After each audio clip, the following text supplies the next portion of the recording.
Vamos a ver de qué vengo a hablaros yo hoy. Vengo a hablaros de la función directiva en materia de recursos humanos. Es un poco una reflexión sobre a qué nos dedicamos y qué notas son las que nos definen a quienes estamos en las direcciones de recursos humanos, pero también una mirada puesta en qué deberíamos ser, cómo deberíamos ser, ¿no? O sea, un poco esa doble mirada descriptiva, pero también aspiracional, ¿no? Voy a tomar como base el decálogo de valores de recursos humanos que se presentó el pasado 14 de marzo en la asamblea de la Asociación Española de Directores de Recursos Humanos, ¿no? Ese va a ser un poco el guión y se trata de un decálogo en el que vamos a poder ir viendo y comentando cuáles son los valores de la Dirección de Recursos Humanos. Esto tiene una finalidad. La finalidad está clara. Se trata de que cada día podamos ser mejores profesionales dentro de este ámbito. Este es un poco la utilidad de esta ponencia. Y luego será posible también entablar un diálogo y comentar cada uno de estos aspectos. O sea, esto al final no deja de ser una mirada personalísima en relación con la profesión, ¿no? Pero seguro que podemos completarla con las aportaciones que vosotros hagáis, ¿no? Bueno, pues vamos con el primero de los valores. Esta es la pasión por las personas, ¿no? Y esta además, si estáis acostumbrados a participar en eventos sobre recursos humanos, estaréis aburridos de oír hablar de las personas en el centro, ¿no? Pero claro, no podíamos empezar por otro lado que por este, ¿no? Pasión por las personas. ¿A qué me refiero? Bueno, pues tenemos la suerte de trabajar con la materia prima más valiosa y a la vez más delicada, ¿no? Que son las personas. Esta es la grandeza y a la vez el reto de nuestra profesión. Es la grandeza porque trabajar con personas es una fuente constante de realización profesional. Pero también es un reto, porque los problemas que te plantean las personas no se quedan en el trabajo, no se quedan en la oficina, ¿no? Te los llevas a tu casa y se te aparecen por la noche, ¿no? Esta es un poco la idea, ¿no? Yo diría que en toda la toma de decisiones que realicemos tengamos siempre presente que sean cuales sean las circunstancias, las personas siempre son un fin y nunca son un medio, ¿no? Las personas son irrepetibles y hay que tener en cuenta siempre la dignidad de cada persona, ¿no? Por eso he traído el pie de un bebé, ¿no? A mí es una imagen que me transporta un poco a ese carácter único, ¿no? de cada persona, ¿no? Esto tiene sus implicaciones. A veces hablamos de recambio generacional, ¿no?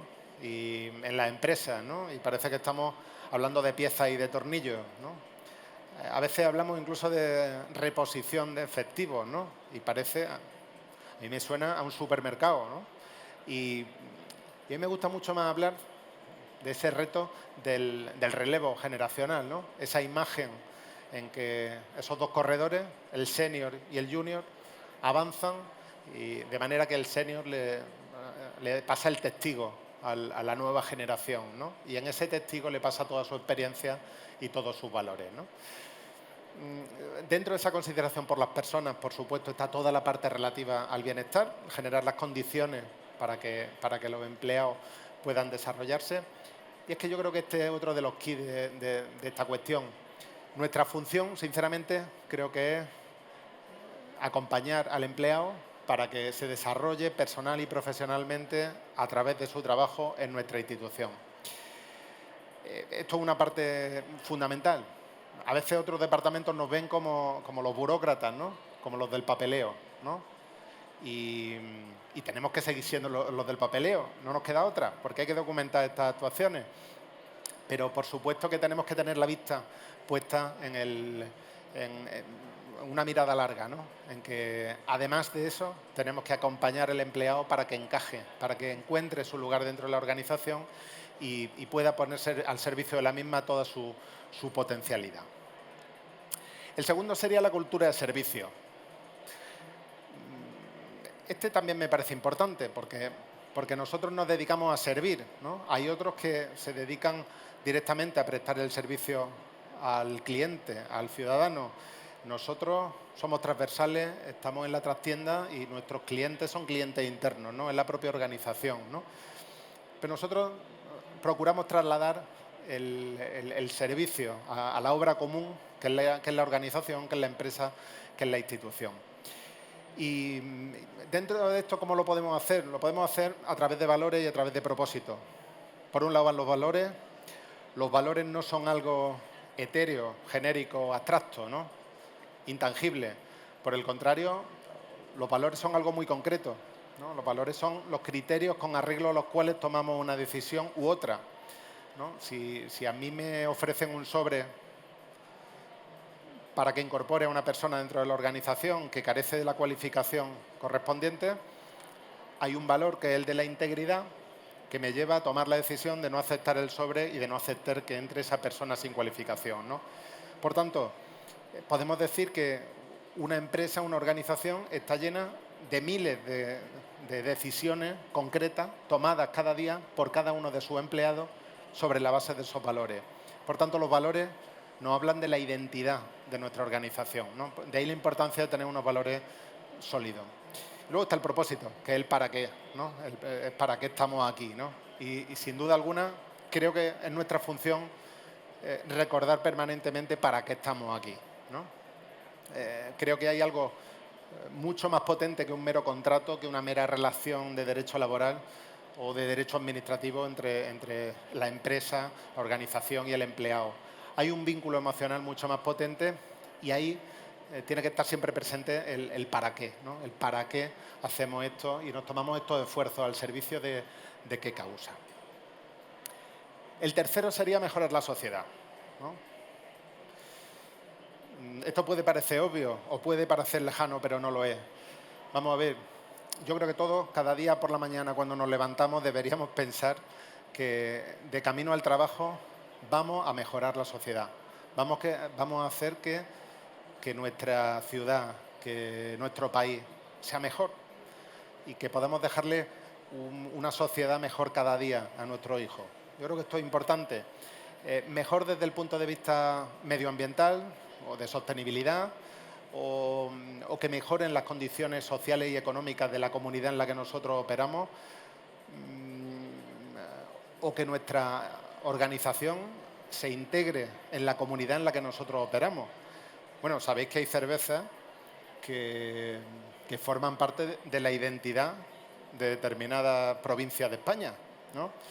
Han logrado integrarse en la sociología de cada territorio, ¿no? Yo creo que las empresas y, por supuesto, las administraciones públicas tienen que integrarse en la comunidad en la que operan. De hecho, si hablamos de rentabilidad, una empresa no va a ser rentable si no logra incorporarse y mejorar el entorno en el que opera. Esta sería un poco la idea. Y además esto tiene una derivada. Y es que si estamos hablando de cohesión de los equipos, esta cultura de mejora de la sociedad en que operamos, creo que puede funcionar bastante bien para la mejora de los equipos, de la cohesión de los equipos y también desde el punto de vista de la atracción de talento. Porque desde luego los centennials, y aquí hay algunos de los que veo, soy centennial, no se casan con una organización con la que no esté o con cuyos valores no estén de acuerdo, ¿no? Por tanto, esto también tiene una lectura de atracción de talento importante. Constructores de un puzzle. Vamos a ver, esto es una visión mucho más concreta, ¿no? Esta es la visión un poco del cuál es el contenido de nuestro puesto de trabajo. Vamos a ver, yo creo que nosotros estamos aquí para garantizar que la organización cuenta con las personas, con los perfiles profesionales que se necesitan en cada momento. Hasta tal punto que si nosotros logramos cumplir con esa tarea, nuestra función queda validada, ¿no? Y por el contrario, si fallamos en esto, nuestra función va a quedar en entredicho, ¿no?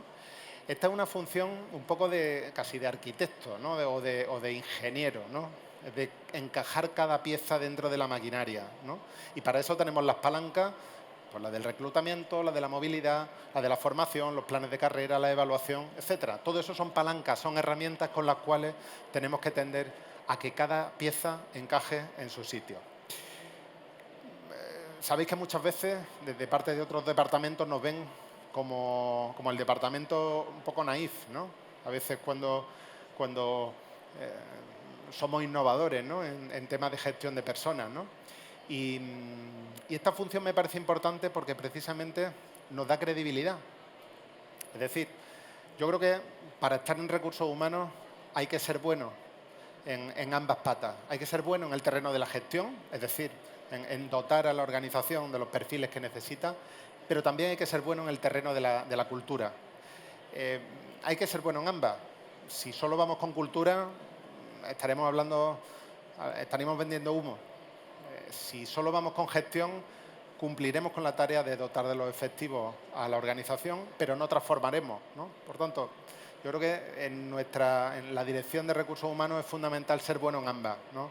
Ser buen gestor y manejar el cambio cultural. Además, en muchas ocasiones los departamentos de negocio, ¿no? Que son los que se atribuyen de alguna forma el generar ingresos, ¿no? Y te miran desde a veces desde cierta altura, ¿no? Muchas veces nos endosan la tarea de dotar los recursos, ¿no? Y nos atribuyen en exclusiva la responsabilidad de dotar los recursos. Y yo creo que esta visión no es correcta. Creo que esto hay que afrontarlo siempre desde la colaboración. O sea, somos nosotros los que tenemos que conocer el negocio, los que tenemos que imbuirnos de la función concreta que se presta al ciudadano o al cliente, y tenemos que definir los perfiles conjuntamente con el departamento, con el órgano de negocio. Esto es fundamental para que esto funcione. Y es necesario tener indicadores, ¿no? A veces tenemos la sensación de quedarnos solo en generalidades, ¿no? Yo creo que desde los recursos humanos tenemos que apelar constantemente a generar indicadores que midan el rendimiento, que midan la gestión y que hagan tangible el trabajo de la gente. Excelencia. Excelencia y experiencia. Yo creo que desde pequeño nos hemos esforzado siempre, ¿no? por ser primero buenos estudiantes y luego buenos profesionales. De hecho, un poco cuando eres pequeño crees que o no imaginas que esa autoexigencia al final te va a durar toda la vida, ¿no? Eso lo ves luego a posteriori, ¿no? Pero nosotros tenemos esa autoexigencia de por vida y procuramos que también la gente a la que dirigimos y la gente a la que inspiramos tenga también esa autoexigencia, ¿no? De tender hacia la excelencia. Pero junto con esto hay otro aspecto relevante que es el de la experiencia, ¿no? En nuestra función creo que cuenta mucho lo vivido. Creo que el que pasen los meses y pasen los años es bueno en el ámbito de la gestión de recursos humanos porque esto no deja de ser un oficio, ¿no? Y en los oficios, en la artesanía, el carpintero o el que trabaja el hierro o el que trabaja el vidrio lo hace mejor a cada golpe, ¿no? Y yo creo que de alguna forma en la gestión de recursos humanos, en la medida en que trabajas con personas, esa experiencia te permite hacer cada día mejor tu trabajo. Por eso, de alguna forma, la excelencia va muy vinculada con la experiencia. Libertad para crear. Bueno, libertad para crear. Seguramente si estuviéramos en la otra parte, en la de contabilidad, a lo mejor esto no tenía mucho sentido, pero como estamos en este lado, yo se lo digo, libertad para crear. Yo creo que esto pues sí que es una cosa que nos define. ¿Nos define en qué sentido? Vamos a ver, los problemas, el tipo de problemas que nosotros tenemos que resolver, desde luego no están en los manuales, ¿no? La solución a los problemas no está en manuales. Creo que siempre tienen una parte de creación, ¿no? No está en manual y también os digo, tampoco están en la inteligencia artificial. Por más que podamos hacer comparativas y que podamos tener una información de base, pero siempre hay que dar un salto en el vacío, ¿no? Y yo creo que cuando trabajas con personas estás acostumbrado a darlo. Creo que ese es uno de los plus que nosotros aportamos a las organizaciones. ¿Y cómo se crea? Pues a mí, entre otras cosas, me parece muy importante la escucha. Hay que escuchar a la plantilla, Por supuesto hay que escuchar a los jefes, eso va de suyo, eso no hace falta ni que lo, ni que lo recuerde. Hay que escuchar a los sindicatos, hay que escuchar a los clientes, a los ciudadanos, hay que hacerse una idea del entorno para que las decisiones o la creación o la innovación que vayamos a hacer se haga sobre una base sólida. Creo que tiene mucho que ver también la cultura, ¿no? Esa cultura de servicio, esos valores y ese propósito son los que en un momento determinado pueden hacernos dar ese salto y tomar esa decisión. Y bueno, pues yo creo que eso es algo que nos define, ¿no? El estar siempre abierto a esa posibilidad. Adaptación constante. Bueno, pues esto es otro tema que creo que todos lo tenemos en vena, ¿no? Igual recordáis estos dos filósofos griegos, ¿no? Parménides y Heráclito, ¿no? Estaba Parménides, que hablaba del uno inmutable, ¿no? O sea, pues, lo único, la ontología que existía era la inmutabilidad, lo que nada cambia. Y por el contrario estaba Heráclito de Éfeso, que te decía que era todo lo contrario. Decía, lo único que existe es el cambio, ¿no? Además yo recuerdo que nos decían, en la época del instituto, decían aquello de, nunca te bañarás en el mismo río dos veces, ¿no? ¿Por qué? Pues, bueno, pues el agua va cambiando, tú te metes y el agua pasa, ¿no? Por tanto, no podrás bañarte dos veces en el mismo río, ¿no? Cada vez que te bañes, el río será diferente.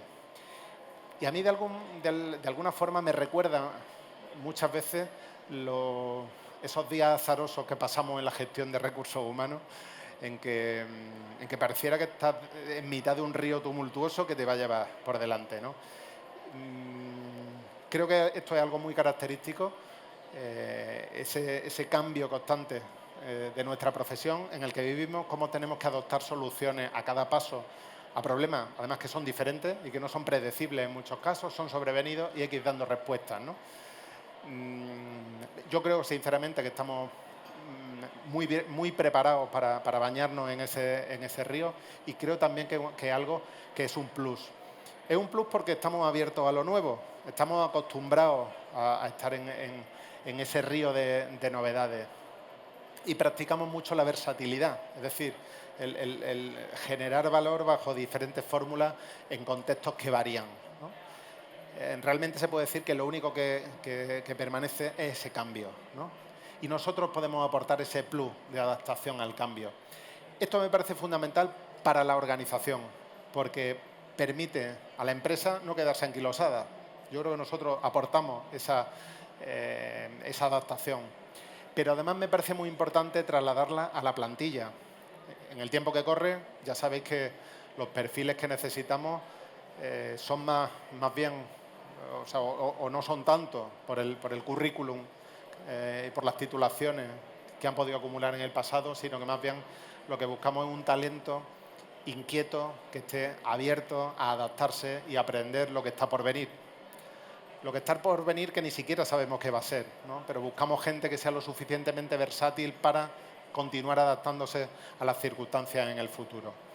Por tanto, esta capacidad nuestra de adaptarnos al cambio creo que es muy importante tanto para la empresa como para el talento que necesitamos en la plantilla. Esta foto da un poco de miedo, sobre todo si está aquí al lado. La comunicación me parece que es la gran habilidad. Es la gran habilidad en la época de las comunicaciones. En la época de las comunicaciones multicanal, constante, a veces abrumadora. Comunicar se ha convertido, para mí, en la base de todas las otras soft skills. Lo tengo clarísimo, lo tengo clarísimo. Sabéis que la comunicación verbal apenas es un 7%, ¿no? Y el 93% es comunicación no verbal. O sea, comunicamos constantemente, comunicamos con todo, comunicamos cuando hablamos, comunicamos cuando callamos, pero sobre todo comunicamos con lo que hacemos y comunicamos con lo que somos, ¿no? Y hay que tener conciencia de esto. Además, comunicamos cuando estamos en la oficina y cuando salimos fuera de la oficina, porque realmente estamos representando la imagen de nuestra organización cuando salimos afuera. Somos la marca del proyecto, somos la marca o abanderamos ese cambio, de esa transformación cultural con nuestra propia persona. Creo que esto también es importante tenerlo claro. comunicamos constantemente. Y el sentido institucional en muchas ocasiones, ¿no? Cuando sales de la empresa, cuando sales de la organización, estamos representando a la institución, ¿no? Y por eso creo que hay que guardar unos mínimos, porque es comunicación también hacia afuera. Comunicamos cuando dirigimos. Fíjate, dirigir se ha convertido prácticamente en persuadir. Yo no sé si vosotros tenéis la misma sensación. Yo me paso la vida convenciendo, ¿no? Casi rogando a veces, ¿no? Dirigir se ha convertido en persuadir constantemente, ¿no? Comunicamos cuando negociamos con los actores relevantes. Ya sabéis que pues nos pasamos la vida negociando, ¿no? Desde la negociación constante con nuestros hijos hasta la negociación que hace con los representantes sindicales. La vida es pura negociación. Y en la base de la negociación, para mí, la gran habilidad también es la comunicación. Yo creo que debemos tratar de establecer unas relaciones a largo plazo, de orden colaborativo, ¿no? Basada en la honestidad y en la franqueza con el otro interlocutor. Desde luego es la única manera de generar resultados, confianza a largo plazo. Cualquier otra estrategia más cortoplacista que se base en ganar a cualquier precio, creo que tiene los pies muy cortos, ¿no? Y en esa comunicación de la negociación, creo que siempre tenemos que tener en cuenta el largo plazo. Y ojo, hay a quien se le da mejor comunicar que a otro, pero sí que es una obligación de todos formarnos constantemente en la comunicación, porque la comunicación se aprende. Abierto a las tecnologías. Bueno, pues esto puede parecer una obviedad, pero no lo es. Estamos viviendo un momento único, ¿no? Único porque están aflorando unas tecnologías que van a darle la vuelta al contexto en el que estamos operando. Seguramente estamos en una fase en la que los resultados todavía son incipientes, ¿no? En el orden institucional o de la empresa. Comienzan a aflorar resultados, pero todavía no son evidentes. Sabéis que muchas empresas, muchas administraciones todavía están preocupadas por la gobernanza del sistema, ¿no? O por la confidencialidad de esa información o por la ciberseguridad. Y hacen bien en estarlo, porque efectivamente este tipo de cosas hay que cuidarlas, ¿no? Y todavía estamos en una fase en la que a veces hacemos más bien un uso individual o personal de la inteligencia artificial o de nuevas tecnologías, pero que todavía no se ha incorporado a los aplicativos corporativos, ¿no? Pero desde luego yo creo que aquí el punto es que tenemos que estar abiertos a todo el horizonte de posibilidades que nos traen por delante las nuevas tecnologías, ¿no? No se trata de ser expertos en tecnología, obviamente, pero sí se trata de estar abiertos a la incorporación de todas esas posibilidades que nos traen.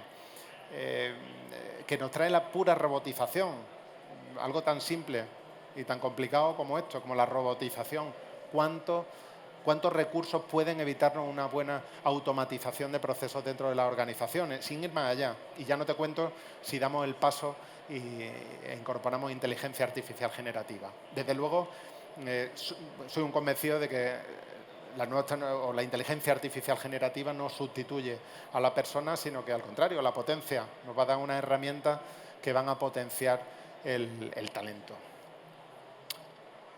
Y precisamente hablando de talento, bueno, pues nos dedicamos a trabajar con el talento, ¿no? A reconocerlo, a identificarlo, a atraerlo, a seleccionarlo, a integrarlo en nuestra organización y a impulsarlo, a promoverlo y, por supuesto, a mantenerlo con nosotros, ¿no? Ya que no se nos vaya. Y a darle horizonte de carrera.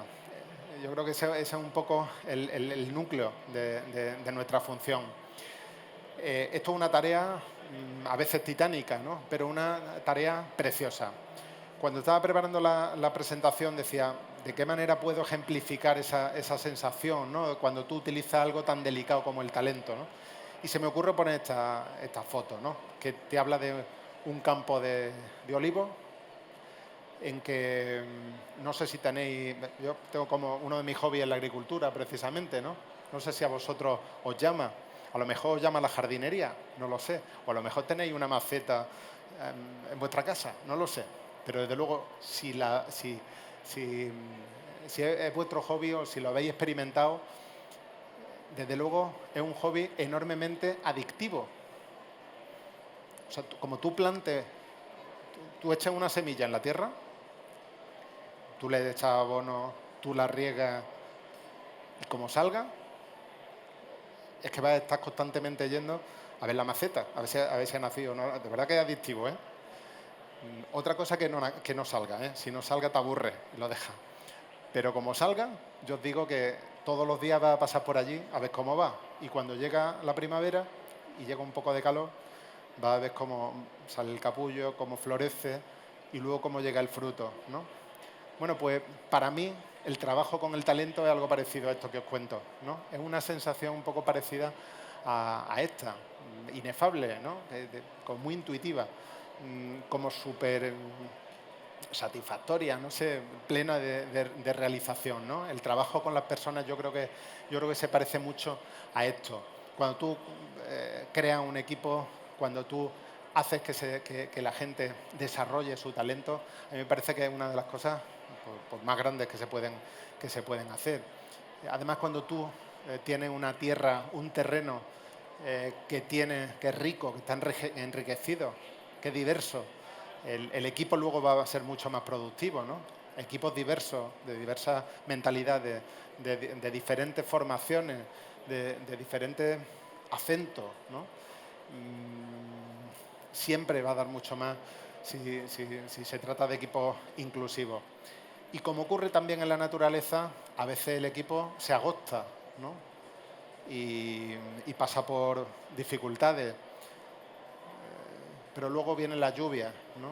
Y ese fruto que se había arrugado se estira, ¿no? Y vuelve a florecer, ¿no? Y para mí, por eso digo que cuando trataba de encontrar alguna imagen con la que trasladar lo que para mí significa gestionar talento, pues por eso elegí esta fotografía, porque creo que los directores de recursos humanos, quienes nos dedicamos a los recursos humanos, somos auténticos labradores de talento, ¿no? Y bueno, un poco estas son las principales ideas. Creo que tenemos que tener pasión por las personas para dedicarnos a esto, porque si no podemos dedicarnos a otro montón de cosas. Pero para dedicarnos a esto, creo que sí que debemos ser apasionados de las personas. Creo que es importante la cultura de servicio. Estamos para servir y practicamos un liderazgo de servicio. Creo que es importante implicarnos en las comunidades, impactar positivamente sobre los entornos en los que operamos. Es imprescindible. Somos constructores de un puzzle porque nosotros estamos ahí para dotar a la empresa, a la organización de los recursos humanos que necesita y validamos nuestra función y nos hacemos útiles en la medida en que cumplamos con esa obligación. Necesitamos siempre tender a la excelencia y la experiencia cuenta mucho. Creo que nos caracteriza la libertad para crear, para ser creativos y para innovar, la adaptación constante. Creo que la gran habilidad es la comunicación, que debemos estar abiertos a las tecnologías y que de algún modo somos, antes que nada, labradores de talento. Así que, nada, muchísimas gracias.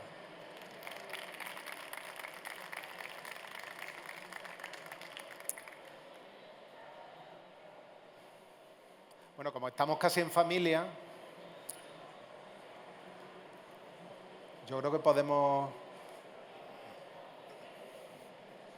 si hay alguna aportación, pues yo estaría encantado, porque en vez de 10, pues a lo mejor me llego a 15, los valores del decálogo, ya no sería decálogo. Pero no, o sea, en serio, que me encantaría si tenéis alguna aportación o comentario. A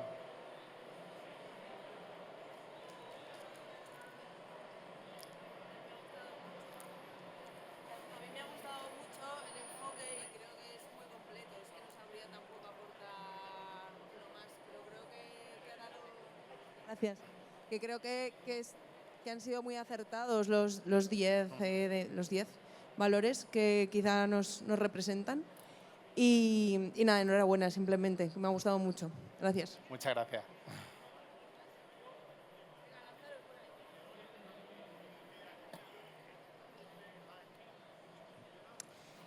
Una pregunta. Bueno, lo primero, enhorabuena. Gracias. Sí, creo que estos valores nos pueden representar a todos, ¿no? Nos los podríamos copiar y pegar. Pero la pregunta es, ¿cómo los medís? ¿Cómo medís su aplicación?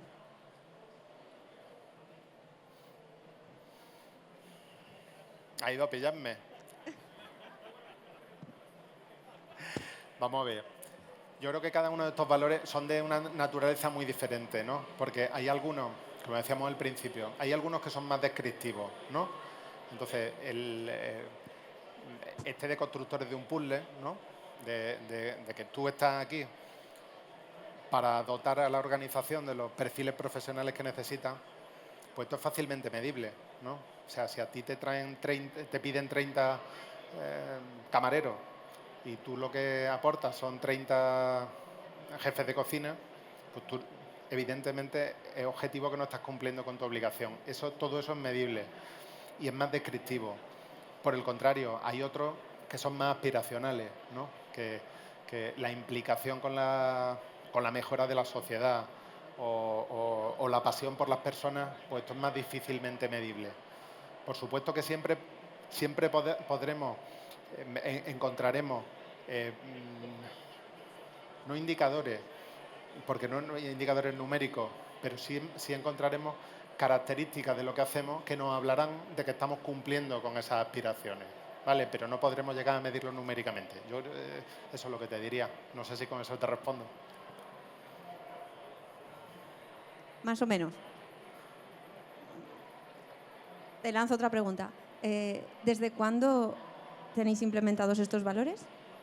Y en el momento que los implementasteis, si nos puedes dar algún ejemplo de cómo culturizasteis a los equipos de ellos. Esta es más fácil, ¿no? A ver, esta es más fácil. Esta es la que estaba pactada. No, el decálogo se presenta en la asamblea de la Asociación Española de Directores de Recursos Humanos el pasado 14 de marzo de este año. Ahí es cuando bueno, pues se presenta al público. Ahora pero el decálogo lo que hace es reunir un poco nociones generales, ¿no? En las que todos podamos estar de acuerdo, ¿no? Si me preguntan en mi caso, en que en el Ayuntamiento de Madrid estamos en un proyecto precisamente de generación de cultura corporativa y en torno a los recursos humanos. En este caso se llama Madrid Talento, nuestro proyecto, y nosotros estamos implantando activamente, por ejemplo, actuaciones de valores, ¿no? O sea, hicimos un taller, determinamos cuáles eran los valores que nos representaban, gente de distintas edades, distintas áreas de gobierno, distintas responsabilidades, definimos los valores y a partir de ahí tenemos una serie de líneas que todas son coherentes con esto. Por ejemplo, a continuación iniciamos un proceso de reconocimiento de distinciones y esas distinciones se le otorgaban a aquellas personas o servicios que habían aplicado algunos de los valores corporativos en grado de excelencia, ¿no? Y así sucesivamente, ¿no? Entonces, nosotros, en nuestro caso, le damos mucha importancia al propósito, ¿no? Que es la vocación de servicio público, ¿no? En este caso no es una responsabilidad social corporativa complementaria, ¿no? Sino que es a lo que te dedicas, ¿no? Que es el servicio al interés general, ¿no? Y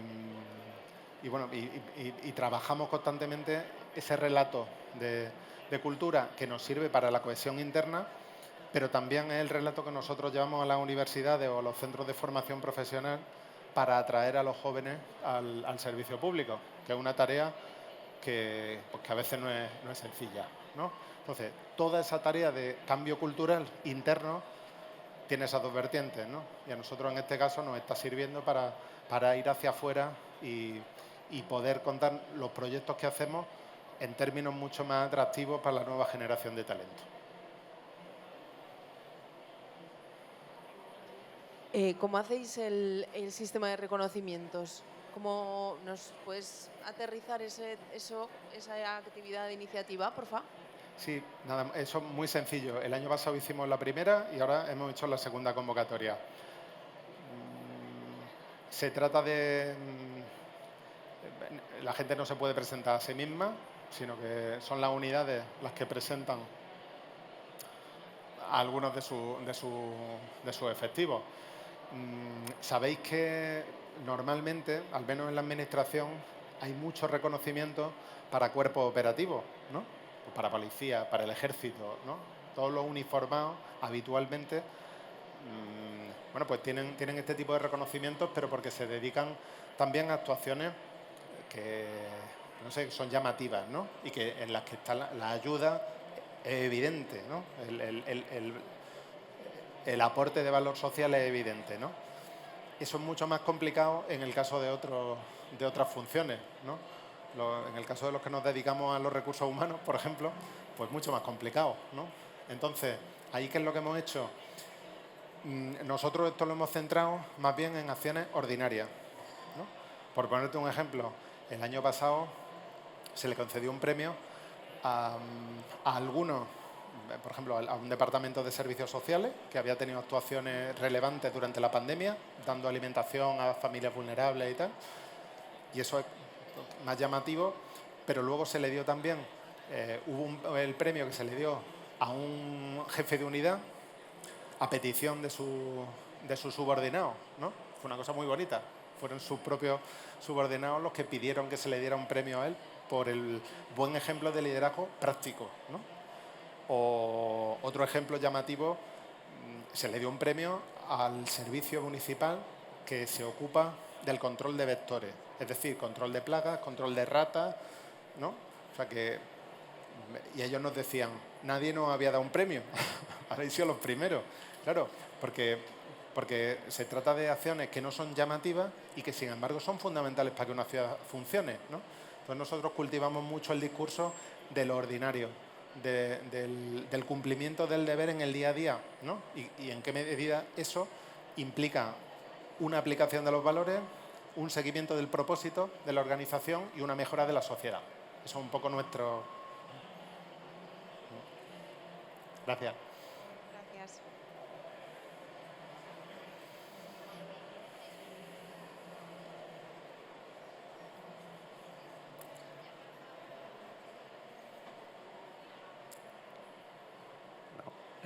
Lo primero, enhorabuena, porque creo que ha quedado muy bien sintetizado.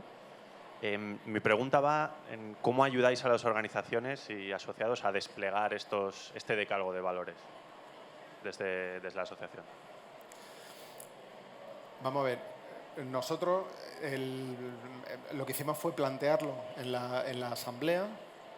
A continuación, elaboramos unos materiales que están puestos a disposición, los colgamos en el espacio web que está a disposición de los asociados, y luego hacemos una cierta pedagogía a través de actuaciones o a través de entrevistas para darle difusión a este decálogo. Un poco esa es la línea de comunicación que ha seguido en relación con esto.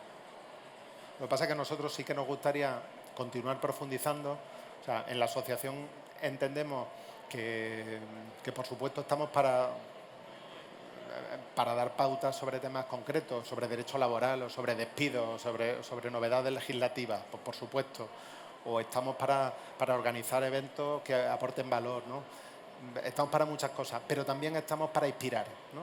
Y por eso también creemos que, bueno, pues que es bueno continuar elaborando este tipo de materiales que nos hablen del perfil del director de recursos humanos, de la profesión, ¿no? Eso sería. Gracias.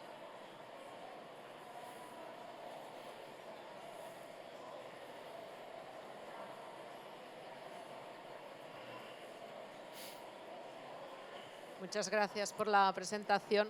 Yo te quería preguntar, dentro del sector público, que yo también soy del sector público, entonces esta libertad para crear, ¿no?, que comentabas, a veces la sensación es un poco que todo está muy encorsetado y que algunas de las prácticas habituales de tendencias del sector cuesta mucho implementarlas en un sector donde todo está como muy pautado en temas de retribución y otros aspectos, ¿no? Entonces, bueno, que te quería preguntar un poco tu experiencia y cómo salir, ¿no?, de este encorsetamiento que tenemos, que a veces la normativa no nos deja pues, crear cosas o implementar programas que nos gustaría implementar. Bueno, pues es posible crear dentro del sector público, es posible. Nosotros en Madrid Talento creemos que lo estamos consiguiendo. Por ejemplo, nosotros practicamos mucho un ámbito prácticamente inexplorado en el sector público, que es la experiencia o el cuidado de la experiencia de empleado. Esto es algo que en la administración se da poco o muy poco, ¿no? Vale, tienes la formación o tienes la acción social, pero no tienes mucho más, ¿no? Y por el contrario, nosotros que estamos muy, estamos muy cerca tanto del sector público como de otras administraciones como del sector privado, esto nos lo hemos traído sobre todo del sector privado y lo hemos puesto en marcha, ¿no? Toda la estrategia de bienestar, tú puedes desarrollarla perfectamente en una administración pública y no necesitas,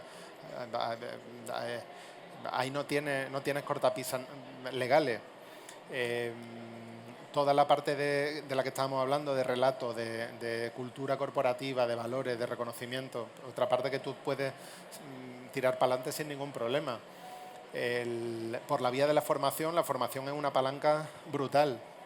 A través de la formación nosotros estamos incorporando la sensibilización e inteligencia artificial, por ejemplo. Le estamos abriendo los ojos con talleres a los directivos de todas las herramientas que pueden utilizar ellos en su día a día, ¿no? Entonces yo creo que hay un montón de cosas que se pueden hacer. Por supuesto estamos innovando en selección, en materia de selección. Es verdad que como dices que los procedimientos son los que son y los tribunales de oposiciones son los que son, pero por ejemplo estamos orientando la selección a competencias y estamos reduciendo el peso memorístico e incorporando competencias como el pensamiento analítico. Estamos formando a los tribunales en esa competencia y están valorando los candidatos en un determinado porcentaje en base a competencias. No sé, creo que se pueden hacer cosas. Nosotros, estoy convencido, nosotros lo estamos haciendo y bueno, lo que pasa es que también tiene que darse el contexto institucional para llevar esto adelante.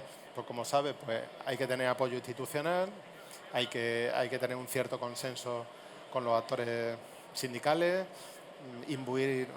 hacer que la plantilla entre y desde esa perspectiva, el proyecto de mentoring, sin ir más lejos. Hemos puesto en marcha un proyecto de mentoring dentro de ese relevo generacional y tenemos más de 100 mentores que han pasado por formación y que están emparejados con los nuevos funcionarios. A los nuevos funcionarios, los de nuevo ingreso, les ofrecemos la posibilidad de emparejarse con un mentor. Esto es algo en el que no tienen ninguna dificultad normativa ni presupuestaria, porque es a coste cero. Y sin embargo, el crecimiento profesional y la realización de la gente que se incorpora en el proyecto es brutal.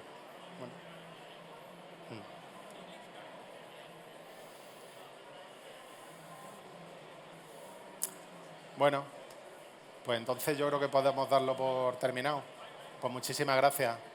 ¿Vale? Gracias.